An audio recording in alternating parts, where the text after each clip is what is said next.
What amounts to cruelty, यानी क्या cruelty बन जाएगी, प्रताड़ना बन जाएगी और जिसके आधार पर आप ये समझें कि अब ऐसा समय आ गया है कि अब हम साथ में नहीं रह सकते, या ऐसा कंसीडर किया जाए कि अब दिक्कत या परेशानी उस स्थिति तक बढ़ गई जहां पर हमारा रिश्ता डिटोरिएट हो सकता है, खराब हो सकता है। जी हाँ, नमस्कार। आप सभी ने शुरुआत की है लीगल एडवाइस में अशोक पांडे के साथ। इस चैनल के माध्यम से लगातार जो कानून की जो जानकारी है वो हम आप तक पहुंचाने का करते हैं प्रयास। इस वजह से अगर आप नए हैं सब्सक्राइब ज़रूर कर लें, क्योंकि कानून के जो लेटेस्ट इन्फॉर्मेटिव वीडियोज़ हैं वो हम आपको इस चैनल के माध्यम से देते हैं। बात करते हैं क्रूएलिटी की, बात करते हैं प्रताड़ना की। कब ऐसा समझा जाए और कोर्ट कैसे मानती है कि यहाँ पर क्रूएलिटी है या नहीं है। खासकर जब विशेष तौर पर रिश्ता होता है पति और पत्नी का, समझ में नहीं आता कि आखिर ये हमारा रिश्ता आगे चलने वाला है या नहीं चलने वाला है, और बहुत ही असमंजस की स्थिति में, दुविधा की स्थिति में फंसे होते हैं। कई बार ऐसा होता है कि पति परेशान करता है अपनी पत्नी को मानसिक तौर पर, शारीरिक तौर पर, और कई बार ऐसा होता है कि पत्नी परेशान करती है पति को। स्थिति कुछ भी हो, समझना ये ज़रूरी है कि आखिर प्रताड़ना का क्या मतलब होता है। तो एक पर्टिकुलर जजमेंट, और ये जजमेंट है विश्वनाथ सीताराम अग्रवाल वर्सेस सपना विश्वनाथ अग्रवाल का judgment, AIR 2012, supreme court, page number 2586। इस पर्टिकुलर जजमेंट में बताया गया कि आखिर जैसा हम समझते हैं हमेशा मानसिक प्रताड़ना वैसी नहीं होती है, ये कई अलग अलग पैमानों पे भी डिटरमाइन होती है। आम स्तर पर आप क्या समझेंगे?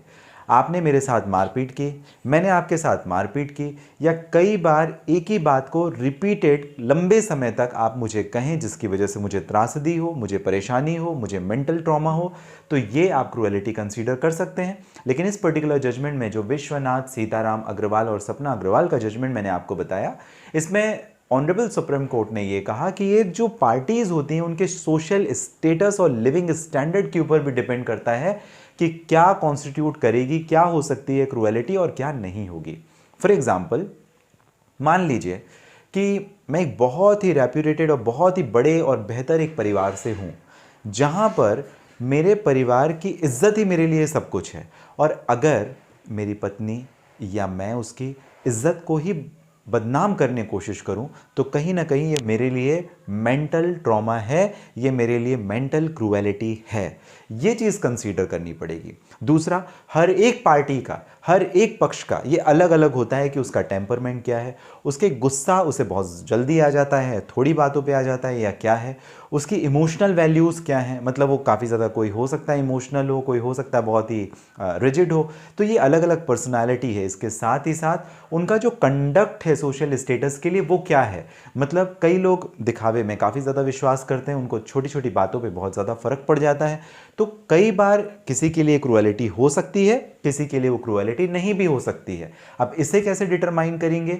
इसके लिए आपको उसके सोशियो इकोनॉमिक वैल्यूज़ देखने पड़ेंगे। मतलब जो आपका क्रूएलिटी है वो दो पार्ट में आप डिवाइड कर दीजिए, एक तो सोशल और दूसरा इकोनॉमिक कंडीशन। दोनों ही चीज़ें आपके परिवेश में, मतलब किस स्थिति में आप, किस परिस्थिति में आप रहते हैं, उसके आधार पर ही डिटरमाइन होगा कि आखिर वो प्रताड़ना है या नहीं।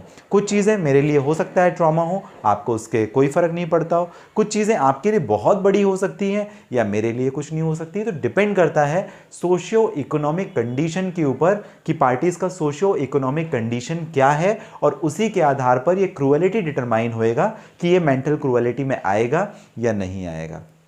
तो कभी भी आप अगर तलाक के लिए जाएं तो अपने लॉयर के साथ में एक डिटेल्ड डिस्कशन ज़रूर कर लें। खासकर जो ज़्यादा से ज़्यादा मामले होते हैं वो क्रूएलिटी के हम कंसीडर करते हैं, प्रताड़ना के हम लेते हैं। शारीरिक प्रताड़ना है फिर तो ठीक ही है कि मारपीट हुई है, हमारे पास मेडिकल एग्जामिनेशन है, मेडिकल ट्रीटमेंट की रिपोर्ट्स हैं, बाकी सारी चीज़ें। बट जो मेंटल कंडीशन होती है ना, उससे आप इतनी आसानी से फिगर आउट नहीं कर सकते। तो आपको सोशो इकोनॉमिक कंडीशन को एक वैल्यू देना पड़ेगा। आपका जो पूरा का पूरा एनवायरमेंटल सिस्टम है आपको उसे कंसीडर करना पड़ेगा, और फिर ये डिटरमाइन होगा कि आखिर ये मेंटल क्रूएलिटी, मानसिक प्रताड़ना या प्रताड़ना की श्रेणी में आता है या नहीं। आपको अगर ये जानकारी पसंद आई हो तो मुझे आप ज़रूर बताएं कमेंट बॉक्स में। इसके साथ ही साथ अगर किसी परेशानी के लिए आप मुझे डायरेक्टली बात करना चाहते हैं, आप कर सकेंगे। इस वीडियो के डिस्क्रिप्शन में डिटेल है, लिंक है, जहां से डायरेक्टली आपकी और मेरी हो जाएगी बात। आपके जो मामले हैं वो लंबे चलते हैं, कोर्ट केस लंबे चलते हैं, आप अपने मैटर को सेटल करना चाहते हैं और चाहते हैं एडवाइस उस पर्टिकुलर को कैसे जल्दी से जल्दी हम एक स्ट्रेटजी बना करके, एक रणनीति बना के आपके केस को ख़त्म करें। तो जो नंबर दिया हुआ है आप डायरेक्टली कनेक्ट करके स्ट्रेटजी भी आप मुझसे ले सकते हैं। हमेशा आप जो कीमती महत्वपूर्ण समय आपका मुझे देते हैं, इसके लिए आप सभी का बहुत धन्यवाद।